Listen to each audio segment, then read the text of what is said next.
नमस्कार साथियों, Sanat Vajpayee YouTube channel में आप सबका पुनः स्वागत है।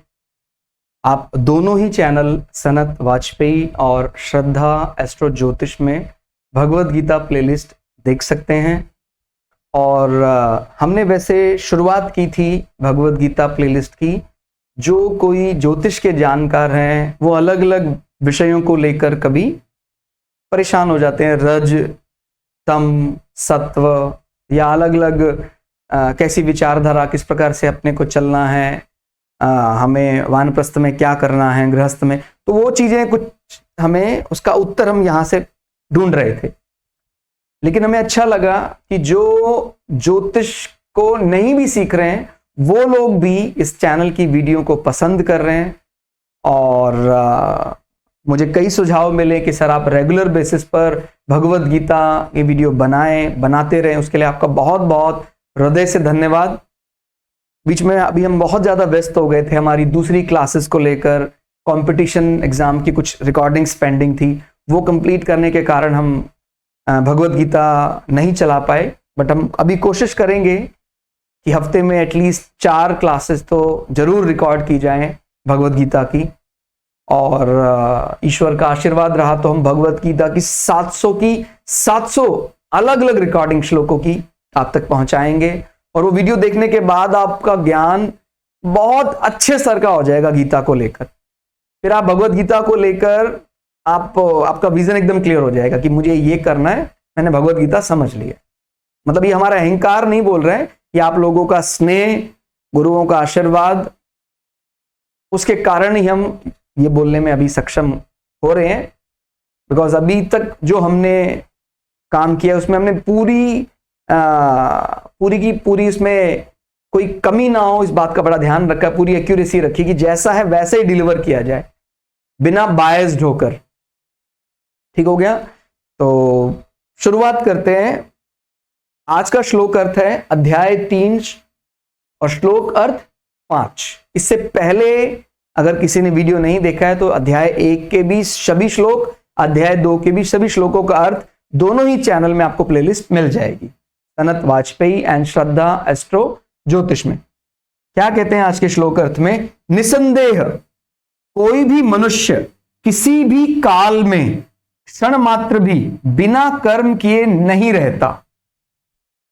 भाई इसको कर्म तो करना ही है, यानी अगर अर्जुन कर्म को त्यागने की बात कर रहा था तो भगवान ने उसको इस प्रकार समझाया कि भाई एक क्षण भी हम बिना कर्म किए रह ही नहीं सकते। इसको आगे पढ़ें। क्योंकि सारा मनुष्य समुदाय प्रकृति जनित है, गुणों द्वारा परवश यानी दूसरे के अधीन हो, परवश हुआ काम करने के लिए बाध्य किया जाता है। तो ये बात अपने को अच्छी तरह समझनी है। कई चीजें यहां छिपी हुई हैं जो लाइन पढ़ने पर समझ में नहीं आती हैं। तो शुरुआत वाली लाइन से शुरू करते हैं कि निसंदेह कोई भी मनुष्य किसी भी काल में क्षण मात्र बिना कर्म के नहीं रह सकता। कोई भी हमारे जीवन काल की बात है, कोई अलग अलग सतयुग, त्रेता, द्वापर, इस प्रकार अलग अलग युगों की बात है, आप एक क्षण भी संसार में अगर रह रहे हैं तो बिना कर्म के नहीं रह सकते। यहां तक कि हमारी निद्रा भी एक प्रकार का कर्म है। इसकी पुष्टि भी हम करते हैं कि भाई जब कोई व्यक्ति निद्रा में है, अभी वो सो ही रहा था, उसको 15-20 मिनट के बाद आपने उसको उठा दिया, तो वो क्या कहते हैं कि आपने मुझे कच्ची नींद में उठा दिया। जबकि हमें क्या लगता है नींद तो कोई कर्म नहीं, यानी नींद भी अपने आप को बार बार बदल रहा है, और जहां इस प्रकार का बदलाव है वो एक प्रकार का कर्म है। यहां तक कि सृष्टि की प्रलय, इस प्रकार की घटनाएं भी एक प्रकार का प्रलय माना जाता है, क्योंकि वो संसार का विषय है। ठीक हो गया? निरंतर बदलता रहता है। हमारे मन से, मतलब भगवत गीता क्या मानती कि केवल शरीर से किया हुआ कर्म ही कर्म नहीं मानना है, हमारे मन से किया हुआ कर्म भी कर्म मानना है। हम ध्यान में लगे हैं, शरीर से कोई कर्म नहीं कर रहे हैं, फिर भी हमारे शरीर की अलग अलग इंद्रियां काम कर रही है तभी वो कर्म हो रहा है। भाई जब हम ध्यान में बैठते हैं तो क्या लगता है, हमारा मस्तिष्क, हमारा हृदय उस प्रकार के अलग स्पंदन में चला जाता है, अलग प्रकार की वाइब्रेशंस। लेकिन उसके लिए क्या लगता है, उसके लिए वॉटेज लगता है, उसके लिए पावर लगता है, शक्ति लगती है, तो उसको भी हम कर्म मानेंगे। और यहां आश्चर्य बिल्कुल होना चाहिए कि हम केवल ऑफिस जाना या इस प्रकार के कमाई के लिए कोई कृत्य करना, इसके अलावा हम किसको ज्यादा महत्वपूर्ण कर्म मान रहे हैं। हमारा जो डेली हमारा सदाचार, वहीं से किसी व्यक्ति को देखा जाता है कि क्या ये प्राप्ति कर पाएगा। भोजन करना भी एक कर्म है। मैं कितनी शुचिता से अपना भोजन करता हूं, ये कर्म मुझे संसार के बंधन से मुक्त कर सकता है। कोई शुचिता का, शुद्धता का बिल्कुल ध्यान नहीं रखता है भोजन में, तो ये भी नोटिस किया जाने वाली चीज है। तो हम इस कर्म से भी, जिस कर्म को हम ज्यादा तवज्जो नहीं दे रहे हैं कि सर निद्रा कौन सा कर्म है, भोजन करना कौन सा कर्म है, श्वास लेना कौन सा कर्म है। आप सोचिए, केवल व्यक्ति श्वास के संकल्प से भी इस जन्म जन्मांतर के बंधन से मुक्त हो सकता है।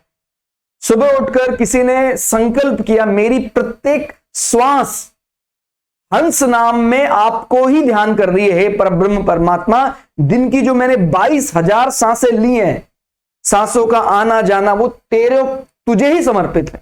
और कोई व्यक्ति अपना जीवन पूरी तरह संसार में ही लिप्त है, उसको कहां जन्म जन्मांतर के चक्कर से मुक्ति मिलने वाली। मतलब कहने का अर्थ यह है कि जो जिसको हम कर्म मानने के लिए तैयार नहीं है, वो कर्म फल भी हमें जन्म जन्मांतर के चक्कर से मुक्त कर सकते हैं। हमारा निद्रा का कैसा तरीका है, हमारा शयन कैसा है, क्या हमारी निद्रा केवल वासना के अधीन है, ये हम निद्रा में भी पवित्रता, शुचिता को बनाए रखते हैं, तो वो कर्म भी हमें ब्रह्म से मिला सकता है। जब हम ध्यान में बैठे तभी भी हमारा मस्तिष्क काम कर रहा है। अगर कोई इसको सदुपयोग कर रहा है तो वही कुंडलिनी जागरण करवा सकता है। लेकिन आपको ये बात याद रखनी, कोई भी कर्म जब तक आप मुक्त नहीं हुए हैं तब तक आप क्या कहेंगे, कर्म जारी है। यहां तक कि साधना में भी जब तक हम मुक्त नहीं हुए तभी तक साधना जारी है, यानी कर्म जारी है।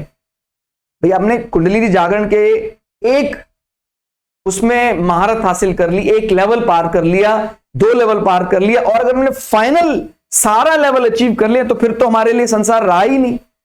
जब हमारे लिए संसार नहीं रहा, प्रकृति नहीं रही, तो फिर कर्म स्वतः ही समाप्त हो जाता है। लेकिन जब तक हम प्रकृति में हैं, हमारा जन्म है, हमारा मरण है, तो कर्म भी होगा ही। तो कर्म को भगवद गीता ने इतना छोटे दायरे का नहीं माना है। भगवद गीता ने सभी प्रकार के मानसिक रूप से किए गए कर्म को भी कर्म ही माना है। जबकि हमको क्या लगता है, भी हम रोजगार में कहीं लगे हुए हैं, कोई ऐसा बड़ा काम कर रहे हैं, यही कर्म है। हमारा रूटीन, हमारा डेली जो हम करते हैं, हमारा स्नान भी एक प्रकार का कर्म है। कहते सर इसका भी फल मिलता है, क्यों नहीं मिलता है? किसी के स्नान में भी परब्रह्म परमात्मा ही समाया हुआ है। वो स्नान भी प्रकृति को बार बार आशीर्वाद देकर कर रहा है, और कोई स्नान केवल प्रकृति को नुकसान पहुंचाने के लिए कर रहा है।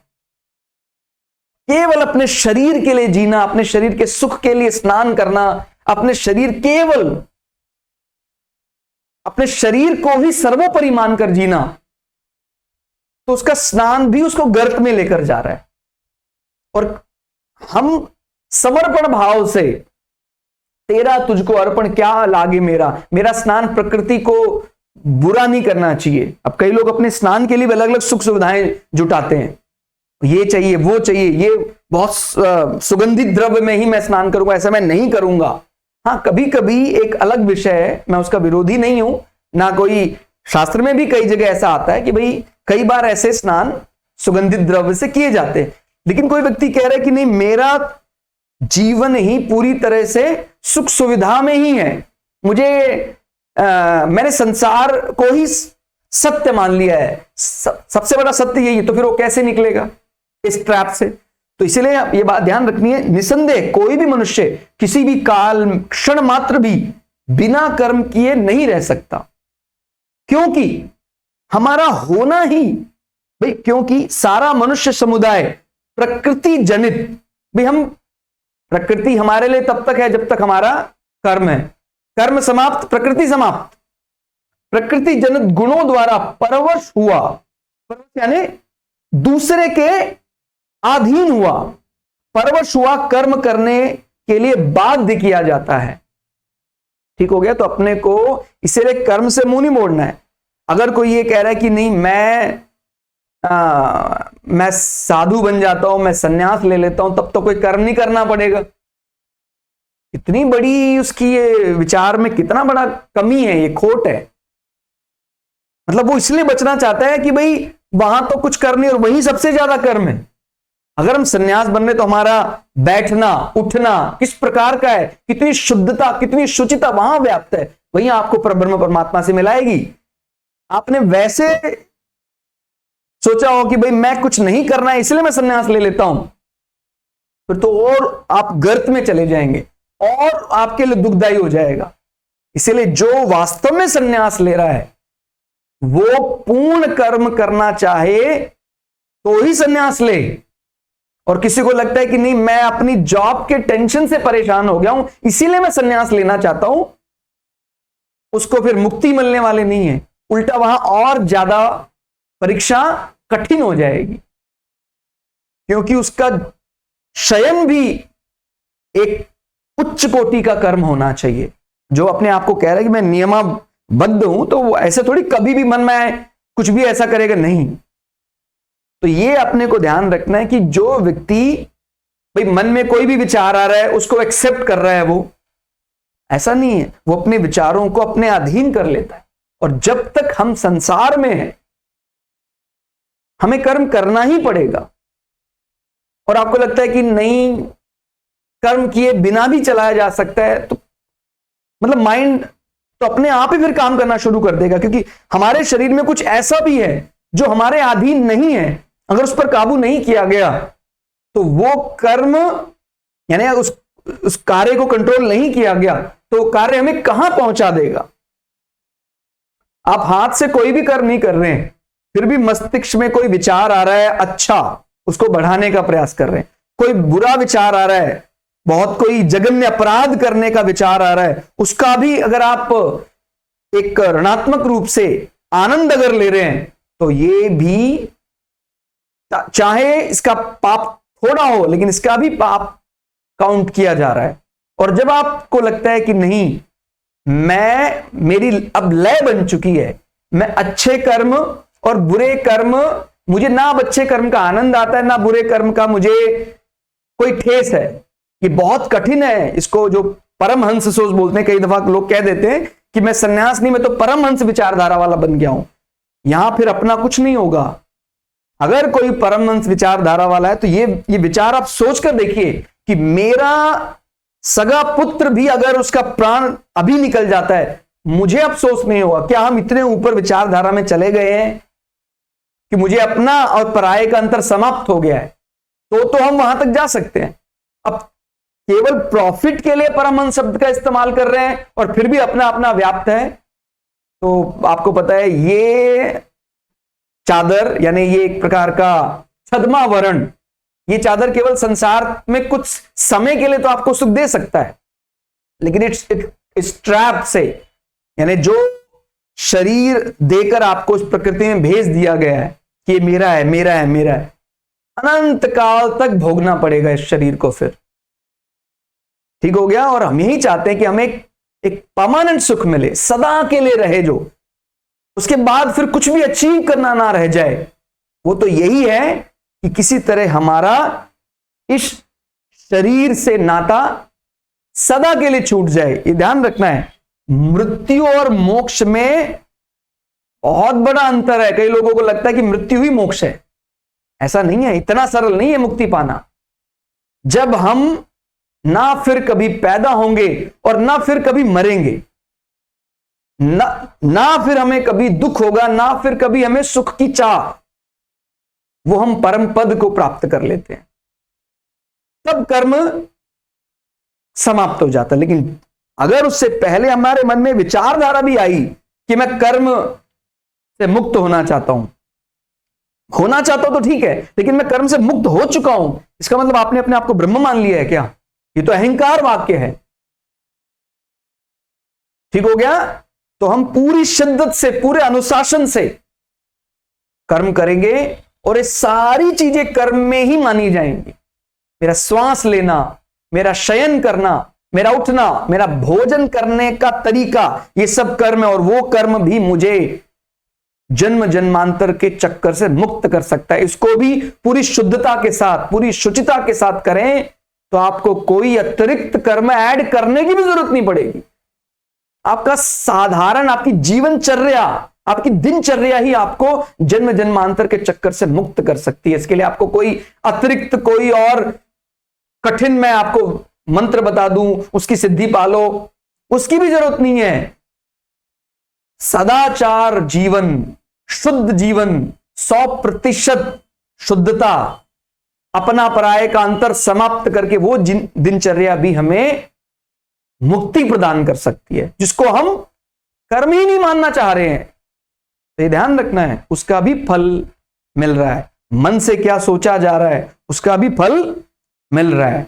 तो अगर आप इस संसार में उसको पाना चाहते हैं जिसको पाने के बाद फिर कुछ अचीवमेंट रह नहीं जाती है। कहता मेरा टारगेट आज के 20 साल पहले था कि मुझे ये अचीव करना, वो अचीव हो गया। अब मैं कुछ ऐसा अचीव करना चाहता हूं, मैं थक चुका हूं बार बार के अचीवमेंट से भी, इतना अचीव हो चुका है, अब मुझे कुछ ऐसा चाहिए कि फर्दर अब और अचीव करने का ना रहे। तो फिर यही अचीव करना है अपने को। आप जन्म जन्मांतर के चक्कर से मुक्त हो जाइए, ये सबसे बड़ी अचीवमेंट है। तो आज के लिए इतना ही। क्लास आपको कैसी लगी कमेंट करके जरूर बताइएगा। मिलते हैं अगली क्लास में, तब तक के लिए जय श्री भगु पराशरा, जय श्री शुक्राचार्य, नमस्कार।